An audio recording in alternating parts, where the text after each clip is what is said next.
Waheguru Ji Ka Khalsa, Waheguru Ji Ki Fateh. Welcome to this segment of Khoj Gurbani's a-sabad-a-day.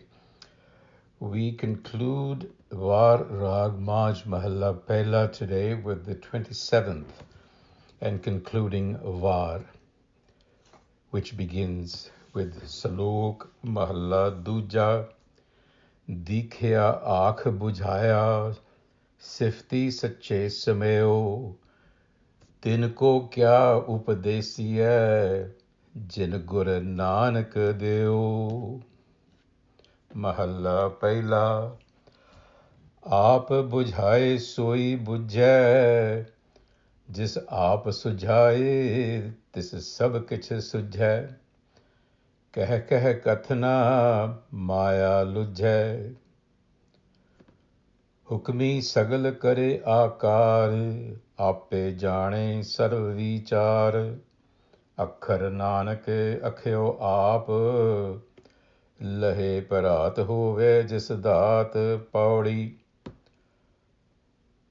How Tadi way car कारे लाया, रात देह के वार तुरों फरमाया। टाडी सच्चे महल खसम बुलाया, सच्ची सिफ्त सालाहा कपड़ा पाया। सच्चा अमृत नाम भोजन आया, गुरमती खादा रज दिन सुख पाया। टाडी करे पसाओ शब्द बजाया, नानक सच सालाहा पूरा पाया। This passage encapsulates very beautifully in the Pauri the journey of the consciousness that is Sikhi. So let's see how it all begins. Salok Mahalla Pehla, Dikhiya Aakh Bhujhaiya. Dikhiya means initiation. Aakh, spoken word. Bhujhaiya, to give discernment. So Guru Angad, the second Nanak, it appears as though he is really speaking of the first Nanak, Baba Nanak. And traditional accounts suggest that this salok was composed either as a response to the Siddhas who had invited him to join their fold after the passing on of Guru Nanak, or it is also believed that this was a response to Sikhs who were not present and who came to Guru Angad after the passing of Guru Nanak and said, "Who will now explain this message to us?" In either case, whether this is true or not, the construction of this salok seems to suggest that Guru Angad is pointing or hinting towards his master, who was Guru Nanak in person. So what he's trying to say here is, Tinko kya upadesiya jin Guru Nanak diyo? What further instruction or guidance can be given to those who have been shown the way, guided by the enlightened Nanak, the enlightened Nanak doctrine? And this is something that I think we need to pay some attention to, because normally the word Nanak appears with a grammatical ankar beneath the kaka, which, according to the rules of grammar, points to a singular noun. That is the name of a person. But here it does not have that ankar. It could be an error, a typographical error, I don't know, but it could also be seen as Nanak, the doctrine. That Guru Angad is making a point here. What he is saying is, Guru Nanak is not available to us in the flesh, but his message is. And that is the pointed reminder to us that the message is more important than the individual. So what he is saying is, those who have been initiated through the spoken word of Nanak, the doctrine, do not need any further instruction. So that's a response to both the Sikhs as well as the Siddhas. Either way. आप बुझाए सोई बुझ जाए, जिस आप सुझाए तिस सब किछ सुझ जाए. Only those whom the enlightener, the Guru, gives the discernment can experience the self. आप बुझे सोई बुझ जाए. And those who receive this awareness, they are the ones who experience the all-pervasive self. जिस आप सुझ जाए तिस सब किछ सुझ जाए. This आप सुझाए, rather, this सब किछ सुझ जाए. कह कह कथना माया लुझ जाए. कह कह, a lot is being said, a lot is said, a lot is spoken. But other than the Guru's spoken word, it is all Maya lujj hai. Lujj is to be lost in Maya. In other words, those are false ideas. It is only the Guru wisdom that is the path to get on. And we have seen that it is not being referred to an individual, but to a wisdom that is eternal, that is present. So the Guru's instruction is a necessary determinant of self-knowledge. And both the words used here, bujh hai, sujh hai, involve intuitive awareness. They're not understood in the ordinary sense of the word. So the Guru is needed, that wisdom is needed to actually awaken these faculties in us. We need to learn how to develop our intuitive awareness. That's the point that is being made. And then, of course, ultimately it is harmony with the hukam that is being driven at. Our consciousness has to ultimately get to a point where it is in rhythm, in sync. And so therefore, there is in this salok a couple of lines that explain what hukam really is. The hukmi, the cosmic controller, he says, sagala kare akar, creates the world of form and appearance. Ape jane sarv vichar, it is all-knowing, omniscient. Akhar nanak akhyo aap, akhar. Akhar, the word, but akhar also means that which does not fade away. So the reference to the word akhar here is the word with a capital W, not the word that we speak or write, because akhar means the imperishable word. Akhar Nanak akhyo aap, that through Nanak the word was spoken, through Nanak. They were not Nanak's words, as Nanak himself has said, जैसे मैं आवे खसम की बाणी तैसो करो ज्ञान वे लालो मैं आपको बोलना बोलदा. These are not my words. This is the imperishable word that is using Baba Nanak as a medium. It is coming through him, and that is being made very clear here. Akhar Nanak akhyo aap. So akhar should be read akhar, one that does not fade. The imperishable word comes through Nanak.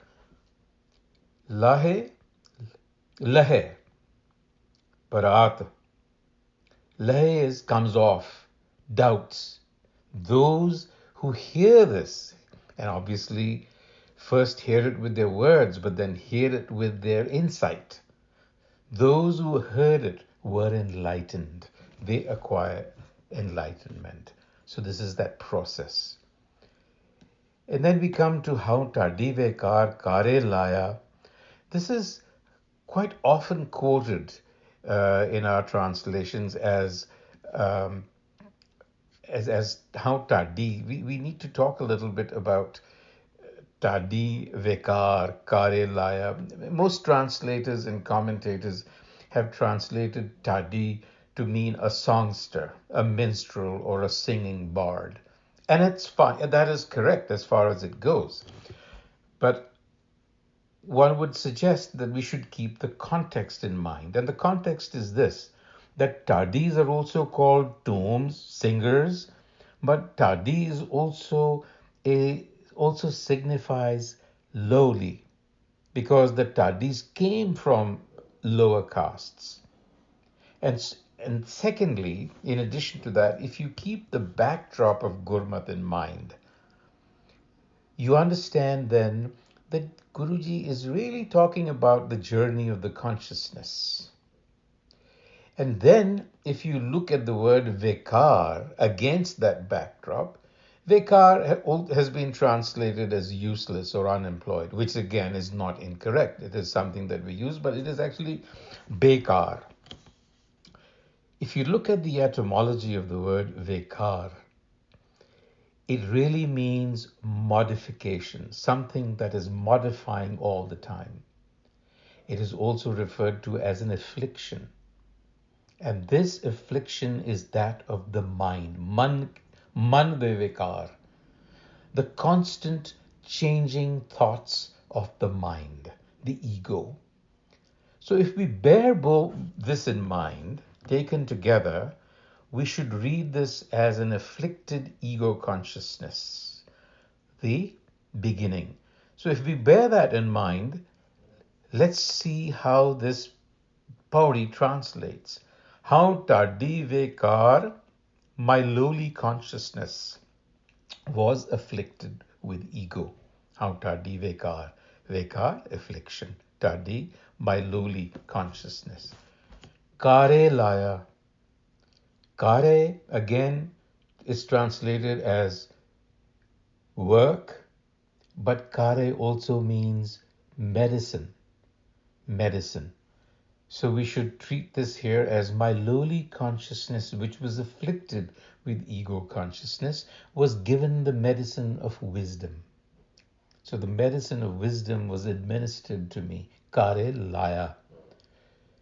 Then what happened? Raat deh ke var turon farmaya. From the start, night and day, in all seasons, this wisdom that was administered to me was my guide. It guided me from the very start. Tadi sache mahal khasam bulaya. Tadi, my lowly consciousness, was called into the presence of the master self. This is another way of saying that my lowly consciousness, with good wisdom, began to flower. It began to expand. It dissolved the ego sense. And gradually it reached the threshold of that transcendent consciousness. And there, Guruji says, there at the Mahal, which is the domain, the presence of the self, there Sachi Sift Sala Kapada Paya. There I was dressed in the cloth of true praise and glory. This is another way of saying, what is that cloth? It simply means that my consciousness was now imbued with true praise and glory. And what followed then? Sacha Amrit Naam Pojan Aya. Then came the life-giving food of self-knowledge. Sacha Amrit Naam. It's life, Amrit, immortal. The mystery of immortality. That knowledge, Naam Pojan Aya. I was fed that food. Gurmati Khada Raja, then Sukha Paya. And those who partake of Gur wisdom fully, to their fill, Gurmati Khada Raj. You have to remember the Raj, to satiation of oneself fully. Those who partake of Gur wisdom fully, then Sukha Paya.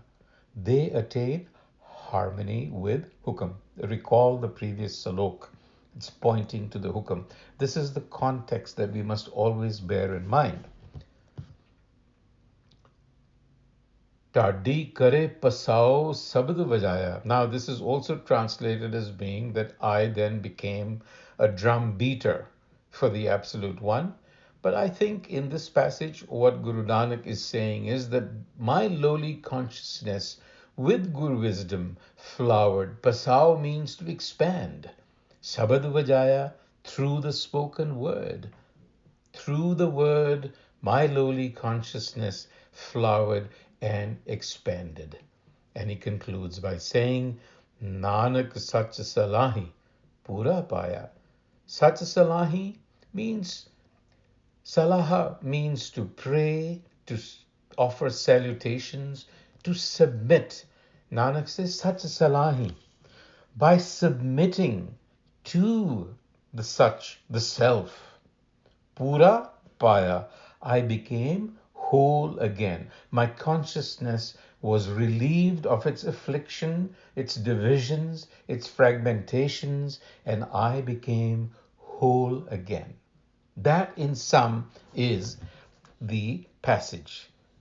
It encapsulates the essential message of Sikhi, which is an afflicted ego consciousness, haume, which we all are afflicted with, requires the constant guidance of good wisdom to develop into self-consciousness, and that is done by submitting yourself to the truth, to the self. On that thought, until the next time, Vaheguru Ji Ka Khalsa, Vaheguru Ji Ki Fateh.